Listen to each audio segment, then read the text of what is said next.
আসসালামু আলাইকুম, আমি মোহাম্মদ জাহিদুল ইসলাম চৌধুরী বলছি আইকন কম্পিউটার টেকনোলজির পক্ষ থেকে আন্তরিক অভিনন্দন। আজকে আমি অত্যন্ত গুরুত্বপূর্ণ একটি টপিকস নিয়ে আলোচনা করব, সেটা হলো গ্রাফিক্সের প্রকারভেদ। প্রকৃতিগত দিক থেকে গ্রাফিক্স দুই প্রকার, একটা স্থির গ্রাফিক্স, স্ট্যাটিক্স গ্রাফিক্স যেটাকে বলে আমরা ছবি বা ইমেজ বলি, ডিজিটাল ইমেজ। আর একটা হচ্ছে চলমান গ্রাফিক্স, যেটা হচ্ছে অ্যানিমেশন বা ভিডিও। আবার গঠনগত দিক থেকে গ্রাফিক্স দুই প্রকার, একটা হচ্ছে রাস্টার গ্রাফিক্স, একটা হচ্ছে ভেক্টর গ্রাফিক্স। রাস্টার গ্রাফিক্স কি? রাস্টার গ্রাফিক্স হচ্ছে পিক্সেল ভিত্তিক ইমেজ।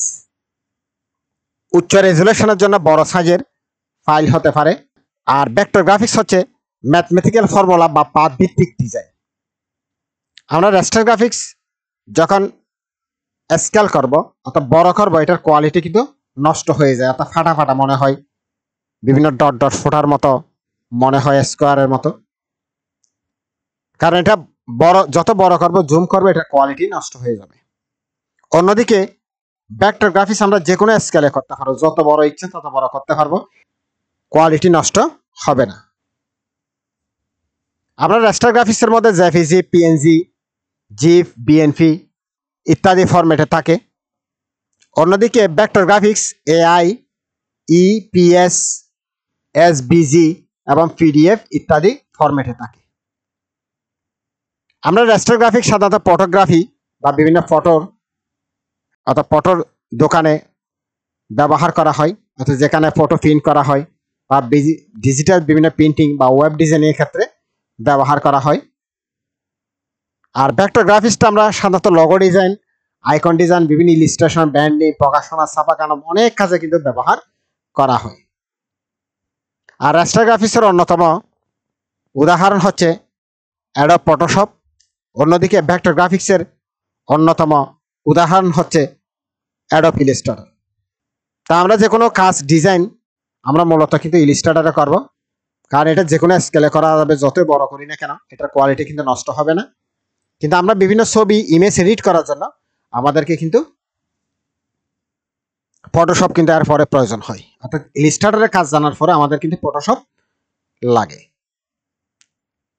এখন আমরা আলোচনা করব এখানে পিক্সেল ভিত্তিক ইমেজ। তাহলে পিক্সেল কি, উচ্চ রেজুলেশন কি, আমরা একটু আলোচনা করব। তাহলে পিক্সেল হলো একটি ছোট ডট, বিন্দু, যা মিলে পুরো ছবিটি তৈরি করে। এটি রাস্টার গ্রাফিক্স বা রাস্টার ইমেজ অনেকগুলো পিক্সেল দিয়ে গঠিত হয়। প্রতিটি পিক্সেল একটি নির্দিষ্ট রং ধারণ করে। আপনি যদি কোনো ছবিকে অনেক বড় করেন, জুম করেন, হ্যাঁ, ছোট ছোট স্কোয়ার বা বক্সের মতো দেখতে পাবেন। এটা হলো মূলত পিক্সেল। তাহলে উচ্চ রেজুলেশন কি? রেজুলেশন মানে একটি ছবিতে কতগুলো পিক্সেল আছে, এটা আমরা হাইট এবং উইথ আকারে কিন্তু মাপতে পারি। উচ্চ রেজুলেশন মানে ছবিতে অনেক বেশি পিক্সেল থাকে, ফলে ছবি অনেক বেশি স্পষ্ট হয় এবং ধপধপে হয়, চাকচিক্য হয়। যত বেশি পিক্সেল বাড়বে, আবার এটা ফাইলের সাইজেও কিন্তু তত বড় হয়ে যাবে। ঠিক আছে? তাহলে রেজুলেশন আমরা যদি দেখা যায় কোনো ফাইলের মধ্যে আমরা রেজুলেশন যদি বাড়াই দিই, তাহলে ফাইলটা কিন্তু অনেক ভারী হয়ে যায়, তার সাইজটা বড় হয়ে যায়। বিটম্যাপ ইমেজ কি? বিটম্যাপ ইমেজ হলো পিক্সেল ভিত্তিক ইমেজ। প্রতিটি পিক্সেল একটি নির্দিষ্ট রং কিন্তু ধারণ করে। ফাইল ফরম্যাট যেমন .bmp, .png, .jpg। এটার মানে কি? এটা মানে হচ্ছে যে অর্থাৎ এটা হচ্ছে ফাইলের এক্সটেনশন, যেটার মাধ্যমে ফাইলের পরিচয়টা প্রদান করে। যেমন অনেকের নামের সাথে চৌধুরী, সৈয়দ, খান থাকে।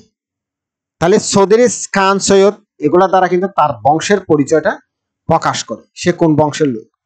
ঠিক তদ্রূপভাবে আপনি যখন একটা ফাইলের নাম দেখবেন .bmp অথবা png, আমরা যখন এমএস ওয়ার্ডের ফাইল সেভ করতে যাই, এখানে কিন্তু ফাইলের নাম এরপরে .docx এরকম একটা এক্সটেনশন দেখাচ্ছে। ঠিক এক্সেলের ফাইল যদি অর্থাৎ এভাবে সেভ করতে যায়, তাহলে এখানে প্রথমে ফাইলের নাম, এরপরে ডট হচ্ছে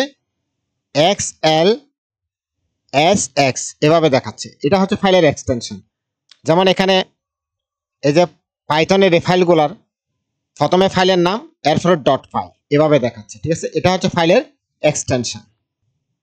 অর্থাৎ এটার মাধ্যমে এই ফাইলটা কোন ধরনের ফাইল, এটা কি ওয়ার্ডের ফাইল নাকি এক্সেলের ফাইল নাকি পাইথনের ফাইল, এটা আমরা খুব সহজে বুঝতে পারতেছি এক্সটেনশন দ্বারা। ঠিক আছে, ভেক্টর গ্রাফিক্সের ছবিগুলো এগুলো বড় যখন করা হয়, জুম করা হয়, তখন কিন্তু ফেটে যায় না।